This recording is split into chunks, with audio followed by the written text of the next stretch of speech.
like a Hellcat.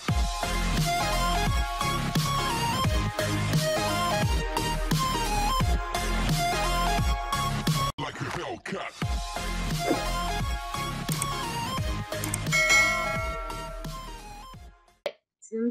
Assalamualaikum warahmatullahi wabarakatuh. Selamat pagi.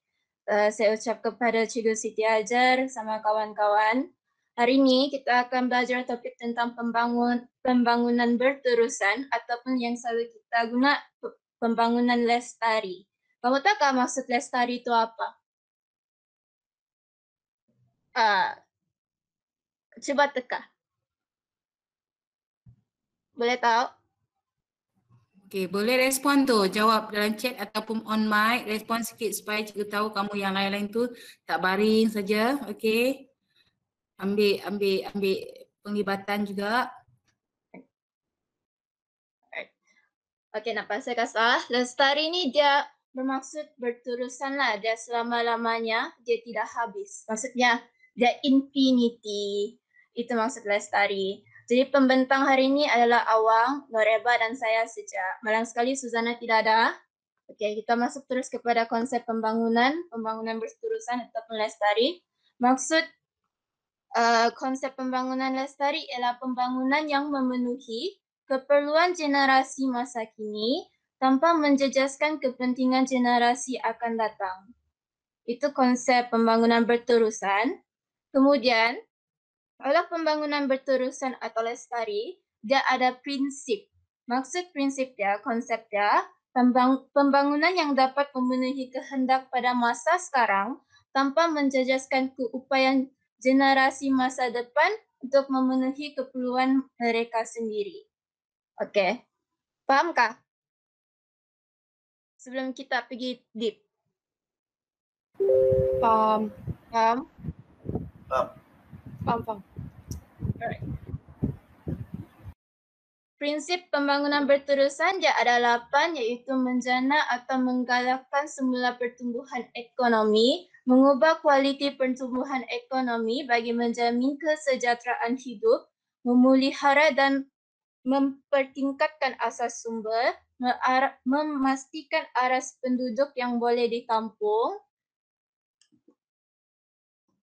kemudian mengorientasikan semula teknologi dan kaedah pengurusan risiko, mengintegrasikan alam sekitar dan ekonomi dalam membuat keputusan, memperbaharui hubungan ekonomi antarabangsa dan memperkukuhkan kerjasama antarabangsa. Itu dia punya 8 prinsip dalam prinsip pembangunan berterusan ataupun kita kenali ekonomi. Lestari. Okay, kita masuk satu-satunya. Yang pertama, prinsip yang pertama, menjana atau menggalakkan semula pertumbuhan ekonomi. Prinsip ini mementingkan pembangunan tanpa merosakkan alam sekitar. Di samping itu, prinsip ini juga mencari langkah untuk mengelakkan kemusnahan alam sekitar yang selalu menyebabkan kemiskinan. Kemerosotan ekonomi berlaku apabila sifat tamak manusia yang mementingkan keuntungan semata-mata tanpa cuba untuk tidak merosakkan struktur alam sekitar menyebabkan struktur alam sekitar rosak. Oleh itu, sumber pendapatan ekonomi negara seperti kayu balang, tumbuhan ubatan, dia terjejas kerana kerosakan tersebut. Melalui prinsip tersebut, langkah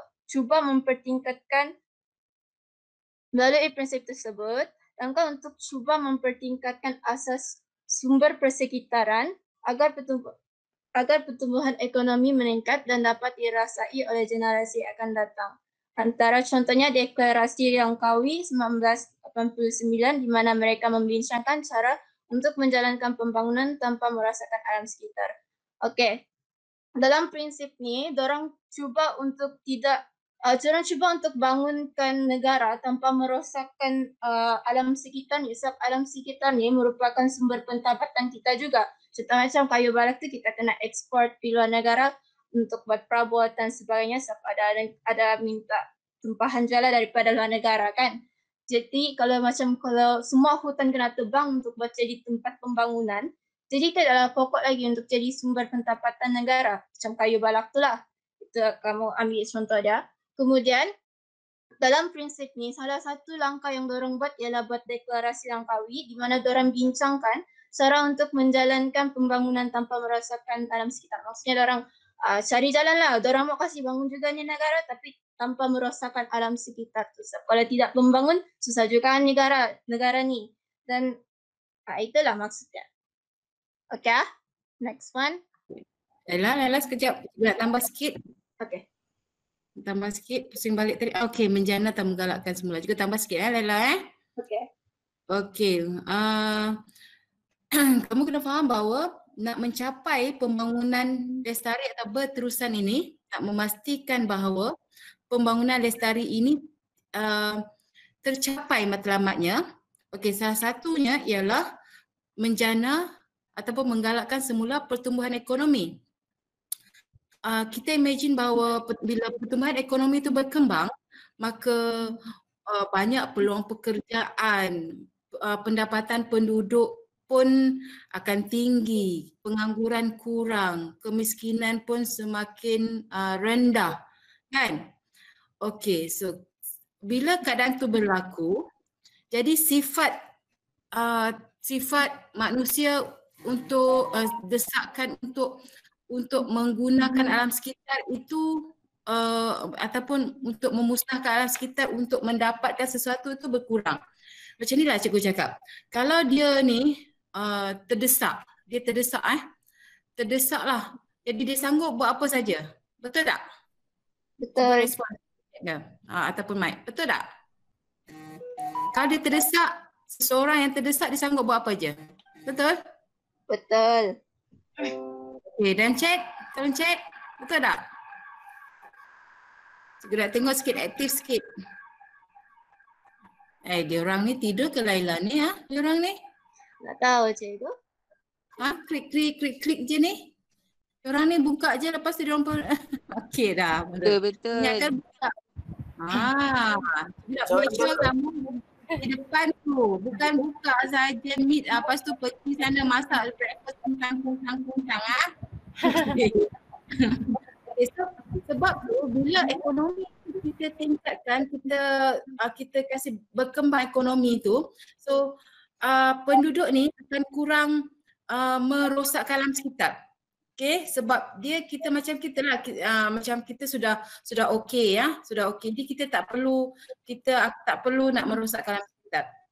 Contohnya macam menggalakkan ni macam dalam sektor pertanian, kita buat pertanian moden supaya pendapatan penduduk tu meningkat. So dia tidaklah akan katakan kalau sektor perikanan ni kalau dia kita buat perikanan moden, kita bantu dia buat perikanan moden yang tak boleh merosakkan alam sekitar. Okay, supaya ekonomi dia berkembang, dia punya pendapatan meningkat. Contohnya kita bantu dia dari segi kita bagi dia kapal besar, kemudian bantu dia dari segi teknologi supaya apa yang dia dapat, dia tangkap ikan dapat banyak. Tapi katakan kita tak bantu dia punya ekonomi dia terdesak, pendapatan dia berkurang. Jadi dia perlu tangkap ikan banyak. Ikan kecil pun dia ambil, lepas tu mungkin dia terdesak, dia guna bom sampai rosak semua. Tu sebab dia nak dapatkan ikan, nak jual untuk meningkatkan pendapatan ekonomi dia. So secara tak langsung dia pun menyebabkan ekonomi tu musnah. So bila semua orang pendapatan tinggi, kadar kemiskinan berkurang, so ekonomi itu berkembang, so untuk merosakkan alam sekitar tu akan berkurang. Okey, jelas tak? Okey, jelas. Okey, so sambung seterusnya. Next, Laila. Okey, seterusnya mengubah kualiti pertumbuhan ekonomi bagi menjamin kesejahteraan hidup. Maksud prinsip di atas ialah menyeimbangkan ekonomi dengan jumlah penduduk supaya keseimbangan hidup terjamin dan rakyat sejahtera. Perkara yang difokuskan dalam prinsip ini ialah mencari jalan untuk membuat agihan ekonomi yang sama rata mengikut jumlah penduduk agar menjamin kesejahteraan hidup rakyat. Okey, macam ini, diorang mau seimbangkan ekonomi tu dengan jumlah penduduk tu. Okey, kita ambil contoh macam dekat India, dia punya penduduk terlampau ramai kan, dia sangat ramai. Jadi menyebabkan dan ekonomi diorang pada masa yang sama dia jatuh. Jadi itu menyebabkan diorang punya kerajaan tu tidak dapat tampung semua rakyat di dalam dia punya negara tu dan rakyat-rakyat diorang tu dapat kemiskinan lah, orang tidak happy, orang tidak dapat bantuan, jadi orang sama-sama selama-lamanya jadi miskin, bukan selamanya lah, mungkin pada masa sekarang tu dia miskin lah. Dan Laila, apa kesan kalau penduduk tu miskin ramai? dia banyak pengangguran, ada apa lagi? Pengangguran banyak. Ya. Itu juga bila dia macam pengangguran banyak, miskin, dia desakan dia menyebabkan dia memusnahkan sekitar untuk dia hidup. Ya, betul. Dia Betul. memusnahkan untuk meneruskan kehidupan dia. Contohnya dia macam tak ada rumah apa semua. Dia terpaksa tebang pokok semua untuk dia tak kisah. Dia tak kisah lah tentang alam sekitar. Okey, dia tak kisah apa dia janji, dia boleh hidup. Macam tu, faham tak? Sebab tu dia perlu kesejahteraan terjamin, ekonomi lebih adil. Okey, sambung. Okey. Salah satu cara untuk dorang mencapai prinsip ni ialah dorang dekat Malaysia, kita menjalankan sistem banci penduduk bagi mengetahui jumlah sumber tenaga dalam negara. Sistem banci ni dia macam sistem untuk mengenal pasti status rakyat dia tu. Maksudnya dalam banci tu dia akan tahu berapa keluarga, berapa anak dia, berapa orang keluarga yang dia mau tanggung, berapa pendapatan dia. Terus dari sana tu dorang tengok di mana status kamu, sama ada dorang kaya ataupun kamu sederhana atau miskin. Jadi apabila kerajaan dapat tahu yang gini ni, dorang track down ni mengenai sistem banci ni, dorang yang orang yang miskin tu, rakyat boleh kerajaan boleh bantu mereka dengan memberi bantuan wang lah. Sebab kalau dorang dapat, begini, kalau kerajaan tu dapat kesan berapa jumlah dalam rakyat ni, jadi kerajaan tu dia boleh adakan bajet untuk penduduk semua ni, untuk keluarkanlah untuk penduduk tu, rakyat tu untuk menjalankan kehidupan. Kau dapatkah tu sistem banci? Hello? Dapat. Banci. Parents dah banci ke belum? Dah buat banci ke belum? Macam belum. Tapi ada online ni. Ya.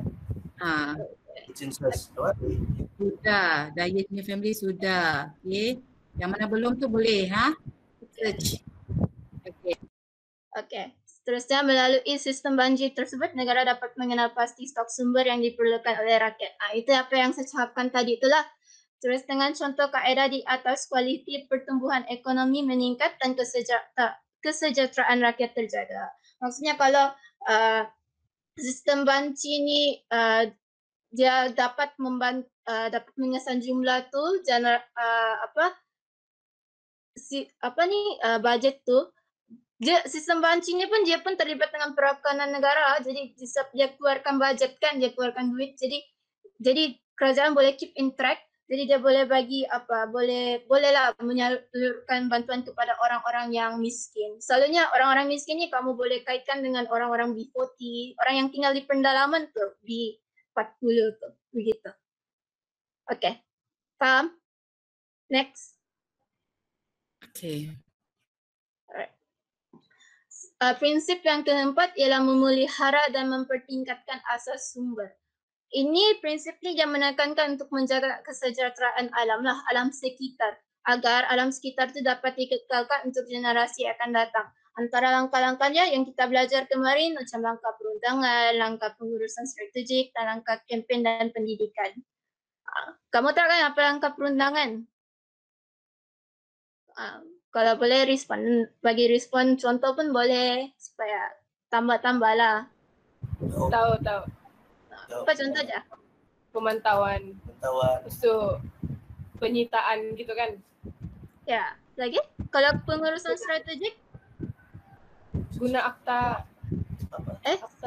Strategik ni macam dia bukan langkah perundangan. Dia langkah yang kita lakukan. Kemarin punya tajuk. Guna guna penapisan asap tu dekat kilang tu. Dayan jawab tu menggunakan gabian, kutu. Ya. Jauh. Alright. Okay. Semua langkah-langkah tu lah.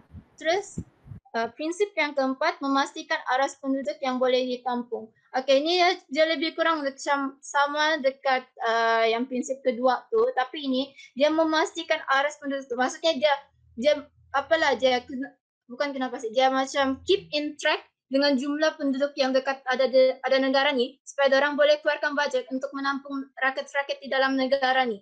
Jadi salah satu cara dia orang itulah tu dia untuk memastikan penduduk dan keseimbangan antara ekonomi dan penduduk. Maksudnya begitu. Kemudian cara langkah dia orang buat perancang. Okey, macam dekat India kan dia terlampau ramai apa kan? Ramai orang. Kenapa ramai orang? Sebab kelahiran tinggi. Macam apa namanya ni? Kelahiran bayi tinggi lah. Jadi dekat Malaysia ni cara orang keep in track sama jumlah penduduknya supaya jumlah penduduk itu orang boleh tampung, orang buat perancangan keluarga supaya sistem banci itu dapat mengesan keperluan sumber yang diberikan. Teman-teman, sistem banci. Itulah tu. Okay. So far, okay, empat ni. Okay. Okay.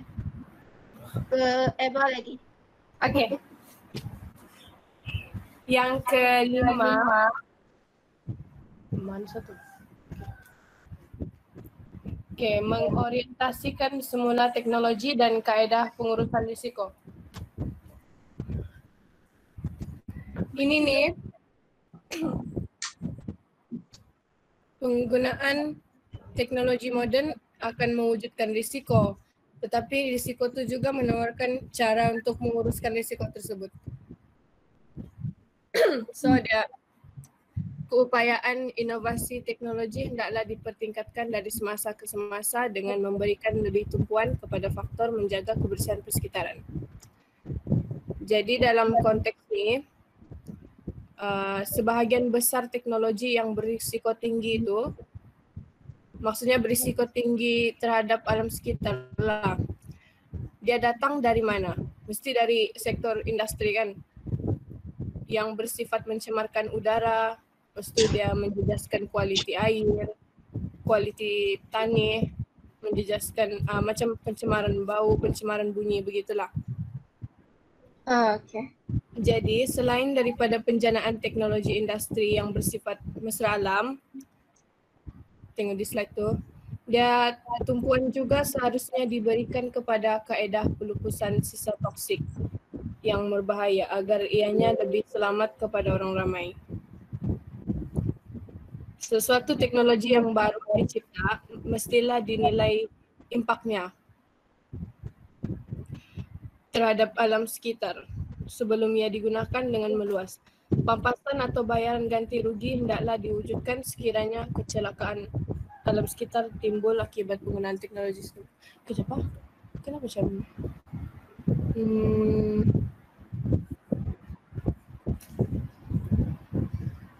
Sekejap.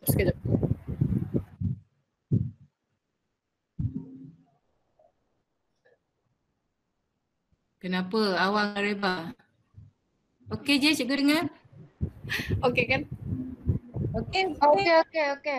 Okey, yang keenam, seterusnya mengintegrasikan alam sekitar dan ekonomi dalam membuat keputusan. Matlamat alam sekitar dan ekonomi bukan sahaja perlu segandingan. Betul. Ya. Malah semestinya saling memperkukuh antara satu sama lain lah. Tanggungjawab yang besar haruslah dipikul bersama bagi sesuatu impak yang timbul akibat keputusan diambil secara kolektif. Mereka yang membuat keputusan mestilah bertanggungjawab sepenuhnya. Oh, yang ini. Yang satu ni, aku lupa Ya, highlight. Nanti saya highlightkan. Okey. Oh, Nina. Ya. Nanti saya editkan. Okey. Sorry apa? Dapat, okay. So, mereka yang membuat keputusan mestilah bertanggungjawab sepenuhnya dan bukannya saling salah mempersalahkan antara satu sama lain. Apabila impak alam sekitar itu memerlukan pengorbanan modal yang besar untuk membaik pulih. Selalunya begitu kan kalau pasal modal, lagi-lagi kalau modal tu besar. Jadi dorang kadang-kadang tidak terbuat kah begitu kah? Tidak terlaksana sebab tidak bertanggung jawab lah. Selalu saling salah mempersalah. Mereka mestilah menumpukan kepada punca kerosakan alam sekitar dan bukannya kepada tanda-tanda dan kesan kerosakan saja. Kebolehan untuk menganggarkan dan menyekat kerosakan alam sekitar memerlukan dimensi polisi ekologi diberi keutamaan yang diambil kira bersama dengan polisi ekonomi, sosial dan politik. Okey. Seterusnya Nak ni sikit nak ulas sikit, mengorientasikan semula teknologi dan kaedah pengurusan risiko macam Nurba cakap tadi. Teknologi yang tidak mesra alam tu kita ganti dengan yang lebih mesra alam. Okey, semuanya supaya dapat mengurangkan risiko yang boleh mencemarkan alam sekitar. Okey, itu bersifat mesra alam. Mesti teknologi yang digunakan tu lebih bersifat mesra alam. Okey, contohnya bioteknologi. Okey, kalau dalam perindustrian tu kita wajibkan guna tenaga mesra alam, wajibkan memasang memasang penapis asap sebagainya, serobong tu itulah. Okey, mengintegrasikan alam sekitar dan ekonomi dalam membuat keputusan. Okey, supaya maksudnya bila dia buat politik pembangunan, Nurba cakap tadi penggunaan yang besar-besar tu semua, dia tidaklah mementingkan keuntungan semata-mata. Okey, dalam membuat keputusan dia tu telah masukkan tentang penjagaan alam sekitar. Bagaimana dia mengekalkan alam sekitar. Dia perlu ada dalam projek-projek dia tu. Dalam membuat keputusan untuk membangunkan meningkatkan ekonomi ataupun pembangunan sebagainya, perlulah ataupun tidak mementingkan keuntungan semata-mata dengan mengabaikan alam sekitar lah. Okey. Okay. Memperbaharui hubungan ekonomi antarabangsa ni, dia prinsip ke-7. Pembangunan berterusan jangka panjang memerlukan komitmen jangka panjang untuk menghasilkan aliran perdagangan, modal dan aliran teknologi yang adil, lebih bermakna serta bersesuaian dengan keperluan alam sekitar. Okay. Dalam konteks globalisasi ekonomi ni, negara-negara maju seharusnya tidak mengambil kesempatan dengan terus menindas dan membelenggu negara sedang membangun. Macam kita lah, negara sedang membangun, apabila memasukkan pasaran, modal dan teknologi menjadi lebih mudah. Negara sedang membangun mestilah diberi peluang untuk mempelbagaikan asas ekonomi dan perdagangan serta membina pembangunan diri sendiri. Sekatan terhadap barangan keluar negara sedang membangun mestilah dihapuskan bagi membolehkan produk negara berkenaan mampu bersaing dengan produk negara maju.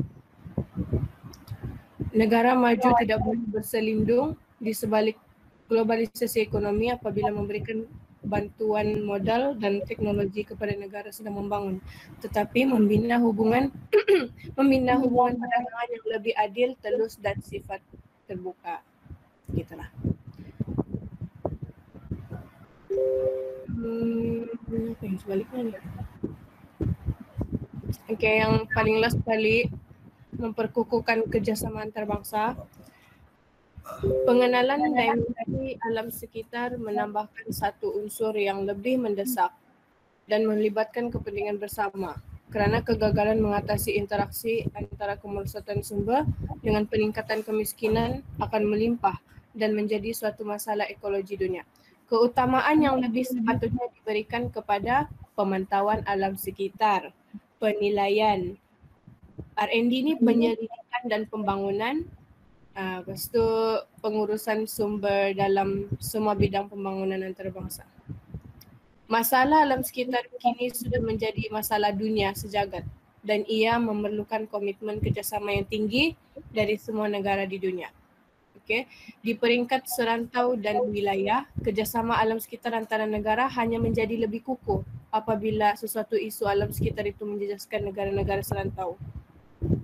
Kan, kalau contoh ada isu jerebu, situlah baru jerebu ni kan dia melibatkan udara, baru udara tu dia bersempadan dengan banyak negara. Contoh di Indon hari itu ada jerebu.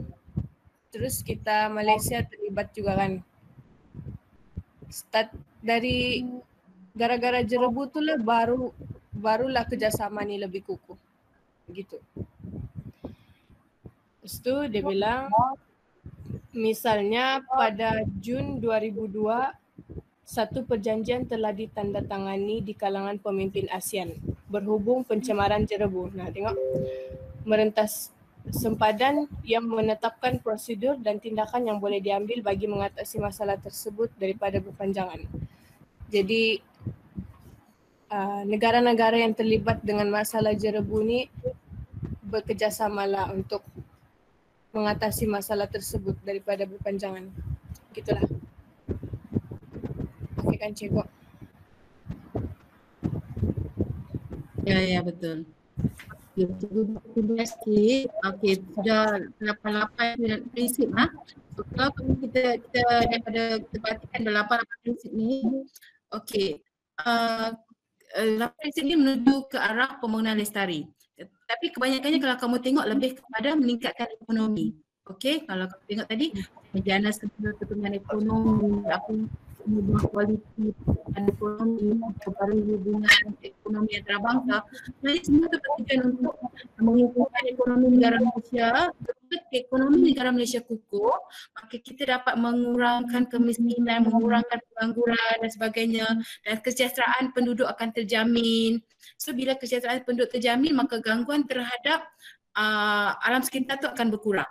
So bila gangguan terhadap alam sekitar tu berkurang dari segi sumber hutannya, sumber tanahnya, flora dan fauna, semualah sumber tu, sumber air pun akan terpelihara, sumber udara pun akan terpelihara dan sebagainya. So menyebabkan pembangunan berterusan atau pembangunan lestari tu dapat dilaksanakan dengan sebaiknya dan seterusnya dapat membolehkan sumber itu memenuhi untuk generasi yang masa akan datang juga. So kamu kena ingat semua itu dia ada kaitan dengan penduduk. So bila penduduk tu sudah ekonominya sudah bagus, maka kesan gangguan terhadap alam sekitar tu akan berkurang. Okey. So jelas semua kan?